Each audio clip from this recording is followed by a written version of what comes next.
All right, this is how you change rear brakes on a 2013 Honda Accord Sport with a 2.4 engine.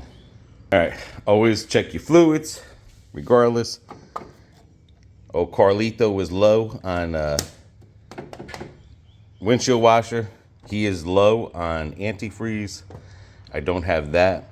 Depending on which your car takes, whatever color, if it's still the green, they have a one that's all cars, makes and models. His is low, and it looks a little low in here as well. You see that sucker? You would consider that empty. And when I looked in there, he ain't even got enough in there. Always check everything. I always say anything's 5 years older. You can see these hoses. They look good. They need to be replaced. They're original because you could see the clamp. So 2013, 14, 15, 16, 17, 18, 21, 2, 3. There's 11-year-old hose on here. 11 years. Count the blessing. And serpentine belt, we will replace them later. But let's get to the brakes. Before we even start anything, always keep this. Remember, don't keep it off. Just keep it up, because the air and this don't mix. Brake fluid doesn't like air, so I'm just gonna keep it up a little so when I get ready to push it back. So keep that lid on there because the moisture will creep in there. The brake fluid is dry fluid, and that will ruin if you leave that off. Let's get ready. This is disc brakes.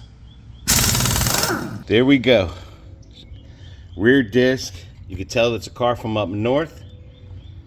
Again, this is Carlos's car. You can see all the rust from the snow. And I'll be honest with you, it doesn't look that bad at all. So, that's a good thing. These are the brakes that we're going with. AutoZone, Duralast Gold, lifetime warranties. Ceramic OE. Disc quiet brake. You can use this. You don't have to. I use this personally. And then, of course, brake cleaner. We're going to clean that all up. But the reason I always use the Gold series is because of that. Low dust for clean wheels. And you don't get that squeaking sound there. So let's get this all sprayed down. This is just going to be a slap and go. These look good. They're not scratched up on the rotors. And basically, I want to get all this cleaned out. And what's good about this here, if you had grease and oil, you can use it on, it doesn't harm nothing underneath here. So let's get all this cleaned out, let it dry up. And that's another thing, even though this is non-chlorinated, that will evaporate, okay? So while that does that, I'm gonna spray the other side. All right, let me explain some of the components here. This is your brake line. This is your bleeder. But you can see that that bleeder is so rusted. If you break that bleeder and that gets stuck in there and you don't have a tool to remove it, that's a new caliper right there, basically. This is your bracket. In here, your bolts. It's really just two, basically. That's what I love about Toyotas, Hondas, a lot of the overseas cars. It's just a 2-bolt system. This is an upper control arm for the rear with a ball joint that is not only is it non-serviceable because it doesn't have the nipple there. If this ball joint was to go out, you're buying that whole complete arm. So that is a whole unit there. This is a strut. Strut is when it's wrapped, a shock is wrapped around with a spring. Easy to replace. You can see you can get in there, but this doesn't need to be replaced at all there. Okay? That's your tension torque bar that goes across there. This is how they, when they do an alignment, this will go in and out. That's why a lot of cars They do all wheel alignment. So everything here basically looks easy to fix. And that's your little thing there that looks control for the control arm, rear sway bar, and the back. So again, always look underneath here anytime you're doing that. So basically 2 bolts. I don't recommend to spray, like, you know, if you got to spray a little bit of PB Blaster, that's fine, but make sure you get it cleaned off with the brake fluid. But always try it first. Always try breaking it first without any PB. Right, now I have those 2 off. I might need a hammer, I might not. Okay, here we go. Easy sliding off. Anyway, you get the idea. There we go. It's coming off there. Now you can see this has the emergency brake cable. This is an electric, again, 2013. So that means, so this cable, this whole setup here is the emergency brake system. So basically it uses this. Back in the day, you had emergency brakes in here. There was 2 little baby pads. How you can tell if you have that set up or not is where that emergency brake cable line goes to. It doesn't go in here, behind here. You see it going there. So, and again, just because she looks rusty. Another thing how you can tell about replacing your brakes, you see that cross there? That's a twist back. Anytime you see either 4 slots or a cross, that means this caliper does not get pushed back like the front caliper.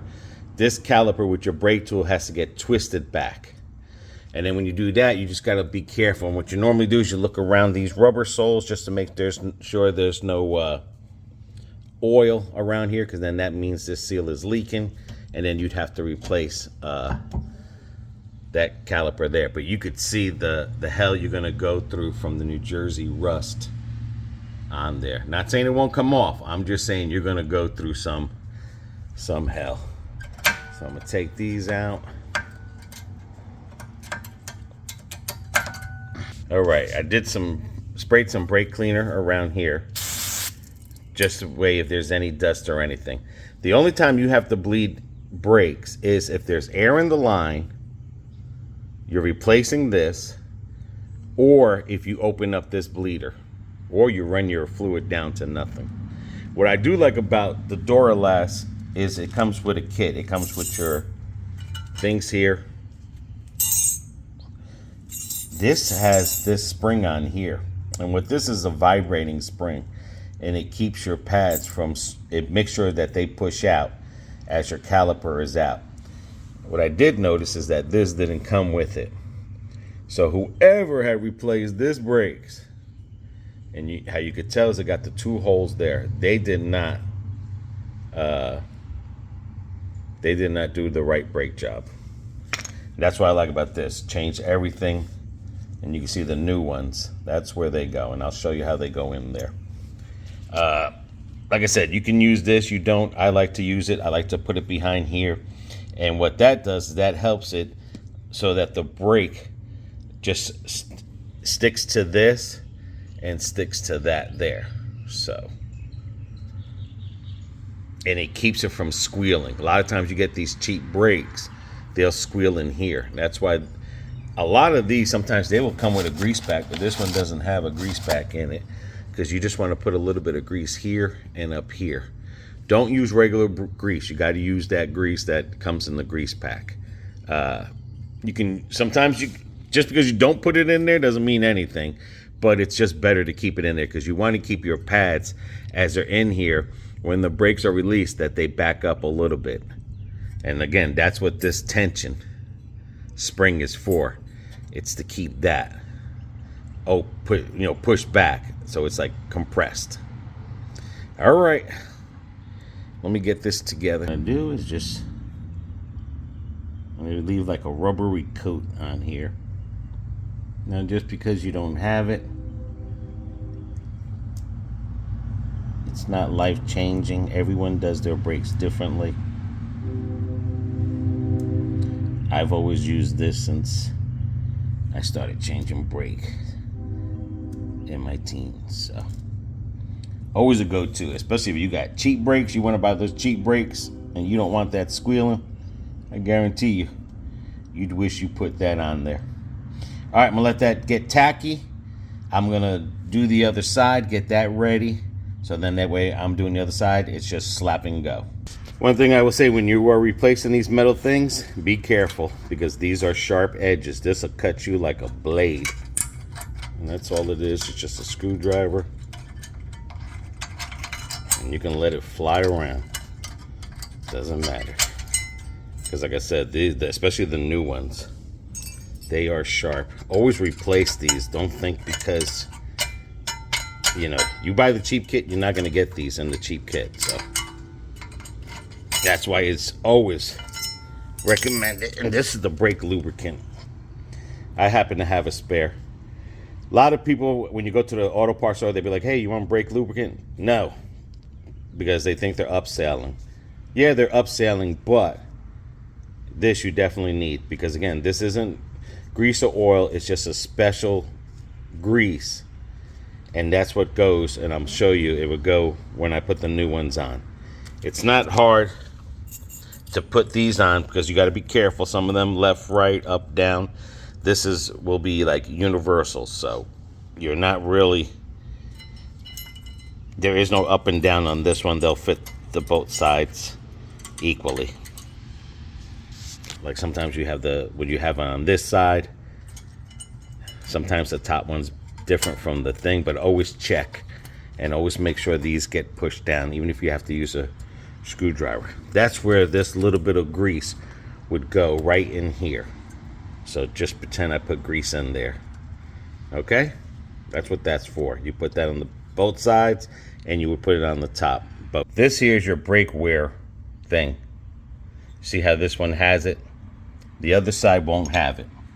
Always remember where that is. That's usually on the inside. Sometimes the newer vehicles, like I showed you other things, you clip them on. Sometimes they're on both sides. Every vehicle is going to be different, but you want to make sure that's what your wear thing is. So it doesn't go this way because you could tell the way the shape. It will go it'll go this way because it's going on the inside. So it's on the bottom on this vehicle there. I already greased it up, the channels, and then I'm just going to put that in there. But I will do that with two hands. I just basically wanted to show you,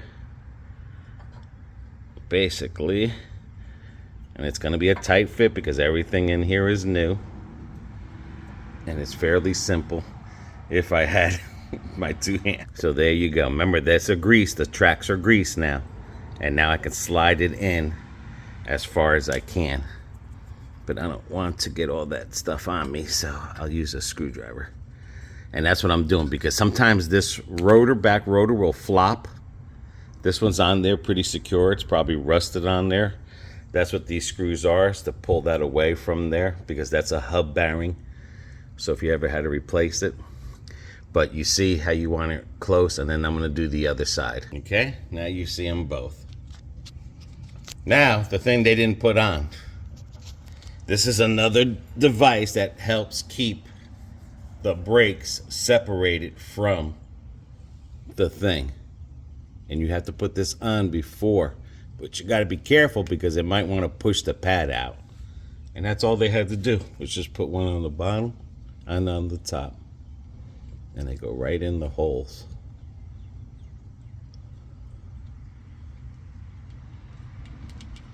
And that's a spring. And that spring there is what pushes these away to keep it from squeaking. Because as long as those touch the rotor, you'll get squeaky. You don't grease it, this will stay stuck. I use that to help it stick to the caliper so that it comes out. Because you don't want this in here dancing.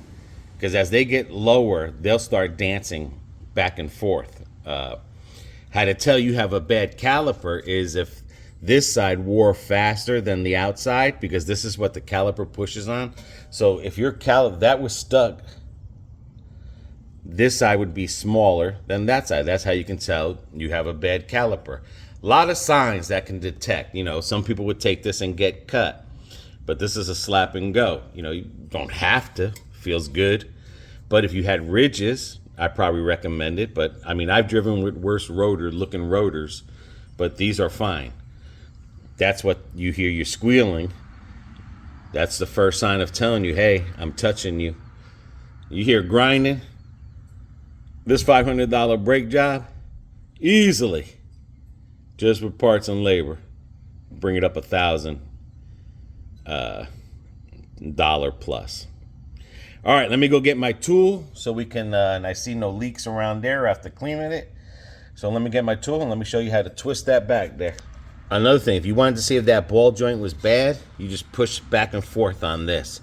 If this moves, then you already know that ball joint is bad. You'll have to replace that whole control arm. This is your disc caliper brake tool set. I know AutoZone, you buy this, they rent them out. So you buy it. If you don't bring it back, it's yours. If you bring it back, they give you a full refund. I got this at Harbor Freight. They sell them real cheap. And then you see the different types of thing. This is usually for the front because there's nothing there. And then this just goes by how wide that caliper is. And then that's the thing that pushes it. And then these are more as you get into bigger calipers, like into the truck. Not 18-wheelers, but the pickup trucks. And it doesn't have to be a crisscross just because that's a crisscross. You're just catching the edge. Now this here is another way you can twist it back, where you can put a ratchet on here and you put an extension behind it. And then you could twist it back that way too as well. So you can do that.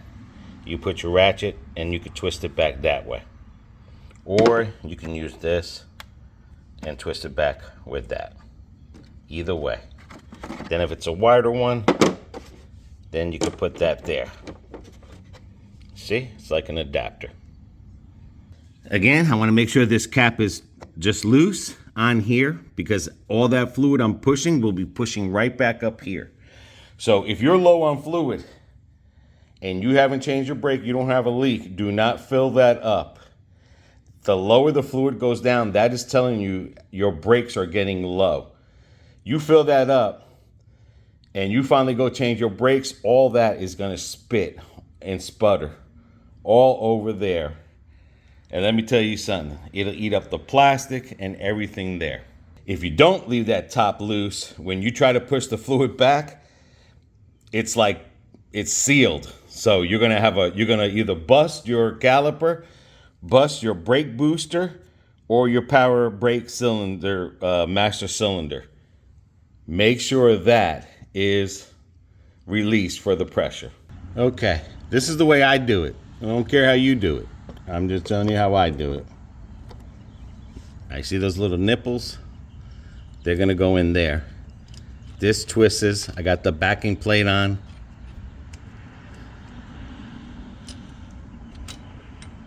And I want to make sure this is flat when this does this all that has got to be flat.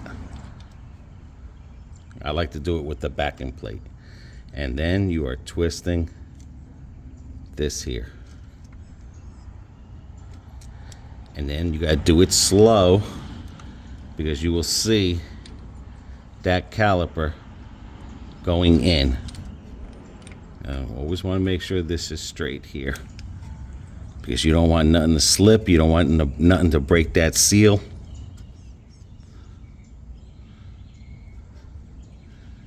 And then you just keep going slow. It's not a contest. And then you just get that as flat as you can. And I'll show you when I'm done. All right, that's where it's taking me to, right there. If it has to go in deeper, it'll let me know, because it will not go on. If that is sticking out and that is not flat, and you got to be careful, like I said, you don't want to break that seal there. Now this here, I meant to tell you, this does come out. This is a pin in here that you can lubricate as well if you want to. You push this in. It feels good. And then you see, that's it. That's on there. And then you see the spring and everything. But this is another thing, if you had wanted to. I moved this back and forth. I put a little bit of, I move this back and forth, so it doesn't need no grease. I don't have enough grease to do all that. I just have enough grease just to do these. But again, the pin in there is good. It's moving back and forth.